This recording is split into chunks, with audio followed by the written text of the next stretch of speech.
মুসা আলাইহিস সালাম আল্লাহর সাথে সরাসরি কথা বলতেন। ওয়াকাল্লামাল্লাহু মুসা তাকলিমা, সুবহানাল্লাহ পড়েন। আওয়াজ তুলে সবাই বলেন সুবহানাল্লাহ। এখন বনি ইসরাইল হচ্ছে পৃথিবীর সবচেয়ে গোয়ার জাতি। তারা বলে, মুসা তুমি যে আল্লাহর সাথে কথা বলো আমরা তো দেখি না, তুমি যে কথা বলো আমরা তো শুনি না, তো কি করতে হবে? বনি ইসরাইল বলে, আমাদের মধ্য থেকে 70 জন নিয়ে যাইতে হবে তোর পাহাড়ে। ওরা আয়েশা যদি কয় হয় আমরা শুনছি, তাহলে বিশ্বাস করব। কত বড় ডাকাত দেখছেন বনি ইসরাইল। এদের চেয়ে গোয়ার জাতি নাই। এত গোয়ার তুমি করেছো মুসা আলাইহিস সালামের সাথে।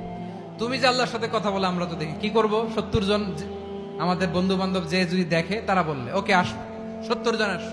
70 জন নিয়ে গেল। মুসা আলাইহিস সালাম হারুন আলাইহিস সালামকে খেলাফা দিয়ে গেলেন, আল্লাহ ওনাকে নবী বানালেন।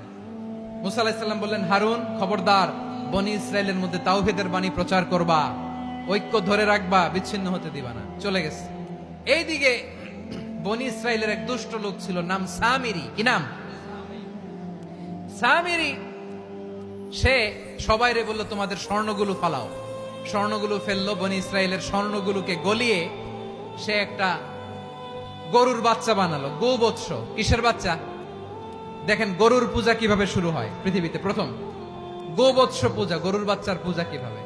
সে স্বর্ণ গলি গরুর বাচ্চা করে, জিবরাইল আলাইহিস সালাম যে জমিনে এসেছিলেন, ওই ফেরেশতার পায়ের নিচের একটু মাটি সে বুদ্ধি করে প্যাকেটে রেখে দিছিল।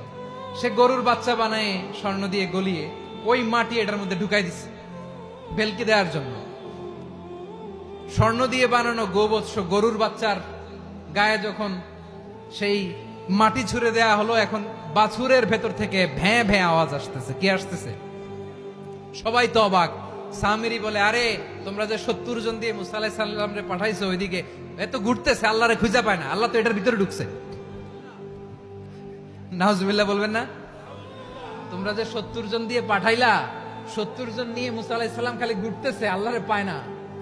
পাবে কেমনে? আল্লাহ তো, নাউজুবিল্লাহ, এটার ভিতরে সেজদা দাও। এই সেজদা দিয়ে গেল। আল্লাহর নবী হারুন আলাইহিস সালাম বললেন, খবরদার, এটা সুস্পষ্ট শিরক। আল্লাহ সব গুনাহ মাফ করে, শিরকের গুনাহ মাফ করে না। খবরদার, তোমরা থামো। কে শোনে কার কথা? এই যে যেমন এখন আপনারা আমার কথা শুনতেছেন না? শুনতেছেন? হারুন আলাইহিস সালাম বললেন, খবরদার, এই শিরকি কাজে তোমরা সংযুক্ত হয়ো না। তোমাদেরকে কি মনে নাই আমার ভাই মুসা আলাইহিস সালাম কি বলছে? আল্লাহ শিরক মাফ করে না। খবরদার, শিরক করো না, আল্লাহরে ভয় করো। হারুন আলাইহিস সালাম তাদেরকে বুঝালেন, শিরক করো না, আল্লাহরে ভয় করো। শুধু এতটুকুই তিনি বুঝালেন।